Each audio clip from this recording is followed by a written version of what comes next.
हर हर महादेव।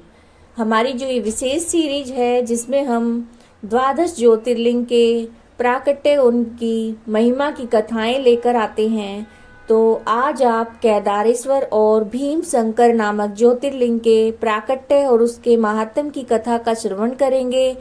केदारेश्वर जो कि उत्तराखंड के हिमालय की घाटियों में स्थित है और इसका महत्व कैलाश के समान ही माना गया है। और दूसरा जो भीम शंकर नामक ज्योतिर्लिंग है, ये महाराष्ट्र में पूना से लगभग 110 किलोमीटर सिराधन नामक गांव में स्थित है।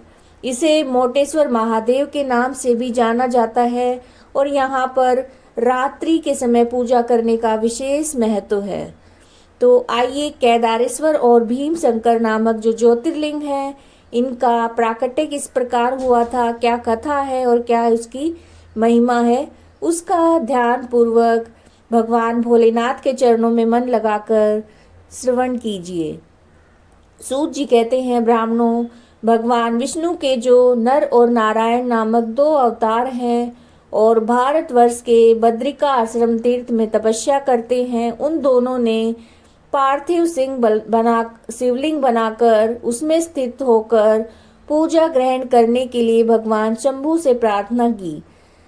शिवजी भक्तों के अधीन होने के कारण प्रतिदिन उनके बनाए हुए पार्थिव लिंग में पूजित होने के लिए आया करते थे। जब उन दोनों के पार्थिव पूजन करते बहुत दिन बीत गए, तब एक समय परमेश्वर शिव ने प्रसन्न होकर कहा, मैं तुम्हारी आराधना से बहुत संतुष्ट हूँ, तुम दोनों मुझसे वर मांगो। उस समय उनके ऐसा कहने पर नर और नारायण दोनों लोगों के हित की कामना से उन्होंने कहा कि देवेश्वर, यदि आप हम पर प्रसन्न हैं और वर देना चाहते हैं तो अपने स्वरूप से पूजा ग्रहण करने के लिए यहीं पर स्थित हो जाइए। उन दोनों बंधुओं के इस प्रकार अनुरोध करने पर कल्याणकारी महेश्वर हिमालय के उस केदार तीर्थ में स्वयं ही ज्योतिर्लिंग के रूप में स्थित हो गए और उन दोनों से पूजित होकर संपूर्ण दुख और भय का नाश करने वाले शंभु लोगों का उपकार करने और भक्तों को दर्शन देने के लिए स्वयं केदारेश्वर के नाम से प्रसिद्ध होकर वहां पर रहते हैं। वे दर्शन और पूजन करने वाले भक्तों को सदा अभिष्ट वस्तु प्रदान करते हैं। उसी दिन से लेकर जिसने भी भक्ति भाव से केदारेश्वर का पूजन किया, उसके लिए स्वप्न में भी दुख दुर्लभ हो गया।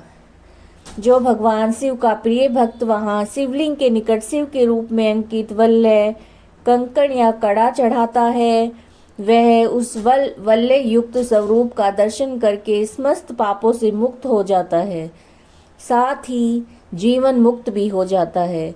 जो बद्रीवन की यात्रा करता है उसे जीवन मुक्ति प्राप्त होती है। नर और नारायण तथा केदारेश्वर शिव के रूप का दर्शन करके मनुष्य मोक्ष का भागी होता है, इसमें संशय नहीं है। केदारेश्वर में भक्ति रखने वाले जो पुरुष वहां की यात्रा करके उनके पास पहुंचने के पहले मार्ग में ही मर जाते हैं, वे भी मोक्ष पा जाते हैं। इसमें विचार करने की जरा भी आवश्यकता नहीं है।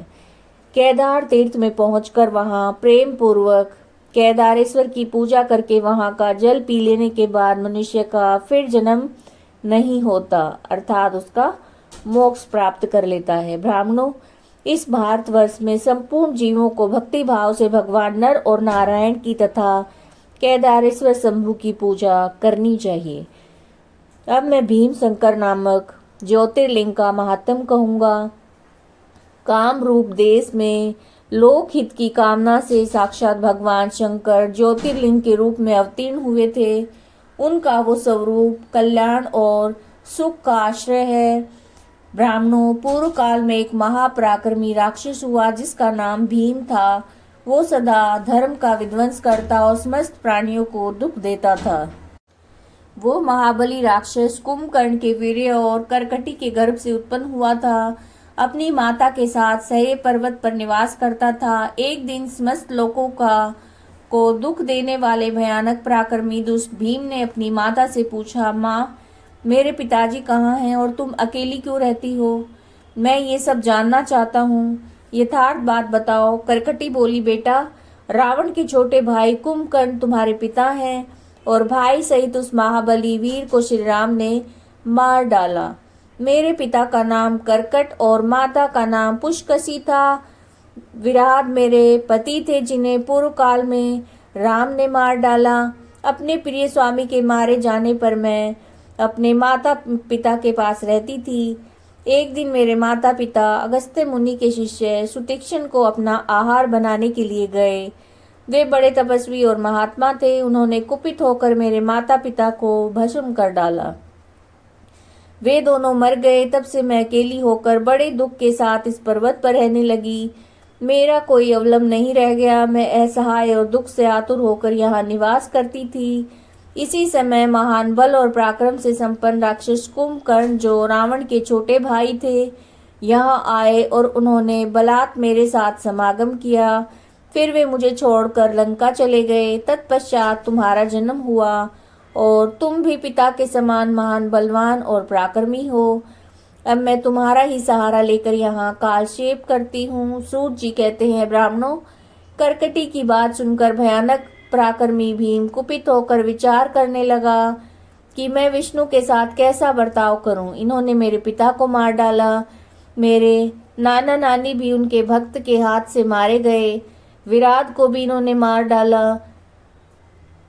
इस प्रकार मुझे बहुत दुख दिया। यदि मैं अपने पिता का पुत्र हूँ तो मैं श्री हरि को अवश्य पीड़ा दूंगा। ऐसा निश्चय करके भी महान तप करने लगा।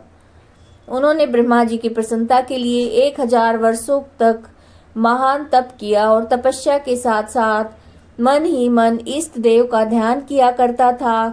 तब लोक पिता में ब्रह्मा उसे वर देने के लिए गए और इस प्रकार से बोले। ब्रह्मा जी ने कहा, भीम, मैं तुम पर प्रसन्न हूँ। तुम्हारी जो इच्छा हो उसके अनुसार वर मांगो।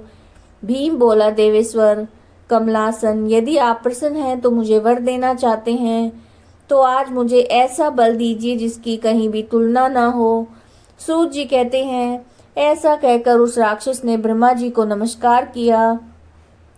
ब्रह्मा जी भी उसे अभिष्ट वर देकर अपने धाम को चले गए।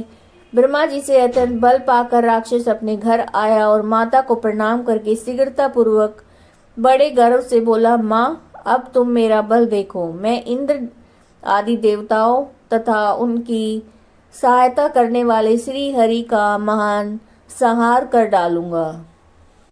ऐसा कहकर भयानक पराक्रमी भीम ने पहले इंद्र आदि देवताओं को जीता और उन सब को अपने अपने स्थान से निकालकर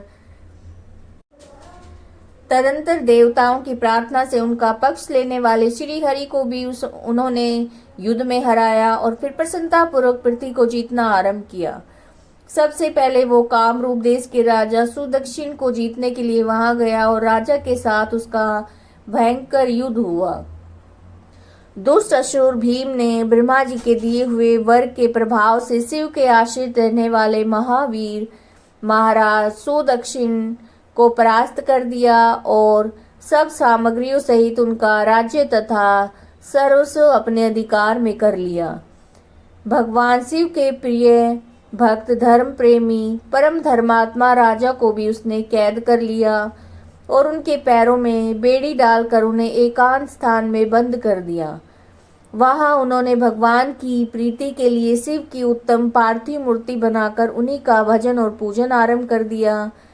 उन्होंने बार बार गंगा जी की स्तुति की और मानसिक स्नान आदि करके पार्थिव पूजन की विधि से शंकर जी की पूजा संपन्न की। विधि पूर्वक भगवान शिव का ध्यान करके वे प्रणव युक्त पंचाक्षर मंत्र ओम नमः शिवाय का जाप करने लगे। अब उन्हें दूसरा कोई काम करने के लिए अवकाश नहीं मिलता था।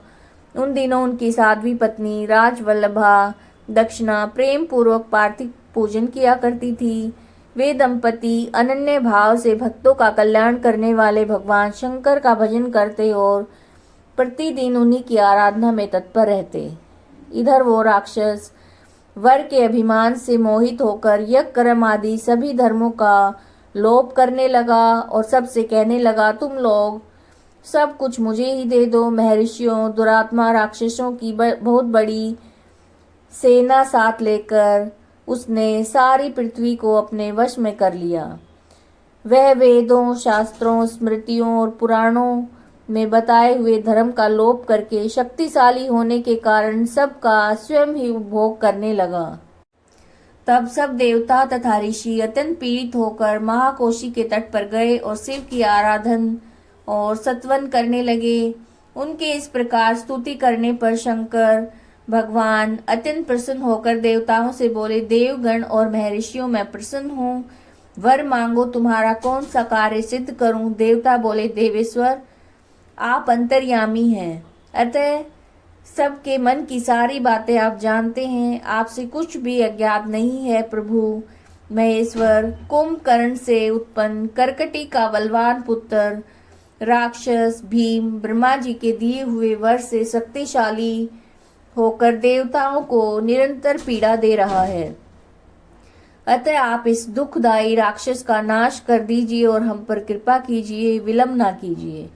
शंभु ने कहा, देवताओं, काम रूप देश के राजा सुदक्षिण मेरे श्रेष्ठ भक्त हैं, उनसे मेरा एक संदेश कह दो, फिर तुम्हारा सारा कार्य शीघ्र ही पूरा हो जाएगा। उनसे कहना कि काम रूप देश के अधिपति महाराज सुदक्षिण प्रभु, तुम मेरे विशेष भक्त हो, अतः प्रेम पूर्वक मेरा भजन करो। दुष्ट राक्षस भीम ब्रह्मा जी का वर पाकर प्रबल हो गया है, इसलिए उसने तुम्हारा तिरस्कार किया, परंतु अब मैं उस दुष्ट को मार डालूंगा, इसमें संदेह नहीं है। सूर्य जी कहते हैं, ब्राह्मणों, तब उन सब देवताओं ने प्रसन्नता पूर्वक वहां जाकर महाराज से शंभु की कही हुई सारी बातें कह सुनाई और उनसे वह संदेश कहकर देवता और महर्षियों को बड़ा आनंद प्राप्त हुआ।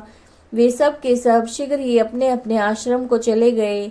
इधर भगवान शिव भी अपने गणों के साथ लोकहित की कामना से अपने भक्त की रक्षा के लिए सादर उनके निकट गए और गुप्त रूप से वहीं पर ठहर गए। इसी समय कामरूप नरेश ने पार्थिव शिव के सामने ध्यान लगाना आरंभ किया और इतने में ही किसी राक्षस ने जाकर कह दिया कि राजा तुम्हारे नाश के लिए कोई पुरस्चरण कर रहे हैं। ये समाचार सुनते ही वो राक्षस कुपित हो उठा और उनको मार डालने की इच्छा से नंगी तलवार हाथ में लेकर राजा के पास गया। वहां पार्थिव आदि जो भी सामग्री स्थित थी उसे देखकर और उसके प्रयोजन और स्वरूप को समझकर राक्षस ने यही माना कि राजा मेरे लिए कुछ कर रहा है, अतः सब सामग्रियों सहित इस नरेश को मैं बलपूर्वक अभी नष्ट कर देता हूँ। ऐसा विचार करके उस महाक्रोधी राक्षस ने राजा को बहुत डांटा और पूछा कि क्या कर रहे हो। राजा ने भगवान शंकर पर रक्षा का भार सौंपकर कहा कि मैं चराचर जगत के स्वामी भगवान शिव का पूजन करता हूँ। तब राक्षस भीम ने भगवान शंकर के प्रति बहुत तिरस्कार युक्त दुर्वचन कहकर राजा को धमकाया और भगवान शंकर के पार्थिव लिंग पर तलवार चलाई। वो तलवार उस पार्थिव लिंग का स्पर्श भी नहीं कर पाई कि साक्षात भगवान हर वहां पर प्रकट हो गए और बोले, देखो, मैं भीमेश्वर हूँ और अपने भक्त की रक्षा के लिए यहाँ पर प्रकट हुआ हूँ। मेरा पहले से ये व्रत है कि मैं सदा अपने भक्त की रक्षा करूं, इसलिए भक्तों को सुख देने वाले मेरे बल की ओर दृष्टिपात करो। ऐसा कहकर भगवान शिव ने पिनाक से उसकी तलवार के 2 टुकड़े कर दिए। तब उस राक्षस ने फिर अपना त्रिशूल चलाया, परंतु शंभु ने उस दुष्ट के त्रिशूल के सैकड़ों टुकड़े कर डाले। तदंतर शंकर जी के साथ उसका घोर युद्ध हुआ, जिससे सारा जगत है शुद्ध हो उठा। नारद जी ने आकर भगवान शंकर से प्रार्थना की। नारद बोले, लोगों को भ्रम में डालने वाले महेश्वर मेरे नाथ, आप क्षमा करें, क्षमा करें। तिनके को काटने के लिए कुल्हाड़ा चलाने की आवश्यकता क्या है भगवान, शीघ्र ही इसका संहार कर डालिए। नारद जी के इस प्रकार प्रार्थना करने पर भगवान शंभु ने हुंकार मात्र से उस समय समस्त राक्षसों को भस्म कर डाला। मुने सब देवताओं के देखते देखते शिवजी ने उन सारे राक्षसों को दग्ध कर दिया। तदंतर भगवान शंकर की कृपा से इंद्र आदि समस्त देवता और मुनीश्वरों को शांति मिली और संपूर्ण जगत स्वस्थ हो गया। उस समय देवता और विशेषतः मुनियों ने भगवान शंकर से प्रार्थना की, प्रभु आप यहाँ लोगों को सुख देने के लिए सदा निवास करें। ये देश निंदित माना गया है, यहाँ आने वाले लोगों को प्राय दुख प्राप्त होता है, परंतु आपका दर्शन करने से यहाँ सबका कल्याण होगा। आप भीम शंकर नाम से विख्यात होंगे और सबके संपूर्ण मनोरथों की सिद्धि करेंगे। आपका ये ज्योतिर्लिंग सदा पूजनीय और समस्त आपत्तियों का निवारण करने वाला होगा। सूत जी कहते हैं, ब्राह्मणों, उनके इस प्रकार प्रार्थना करने पर लोक हितकारी एवं भक्त वत्सल परम स्वतंत्र शिव प्रसन्नता पूर्वक वहीं पर स्थित हो गए। ये केदारेश्वर और भीम शंकर नामक ज्योतिर्लिंग के प्राकट्य की कथा और उसकी महिमा का आपने श्रवण किया। और अगर आपको वीडियो पसंद आई है तो लाइक कीजिएगा, शेयर कीजिएगा और चैनल्स को सब्सक्राइब कीजिएगा। हर हर महादेव।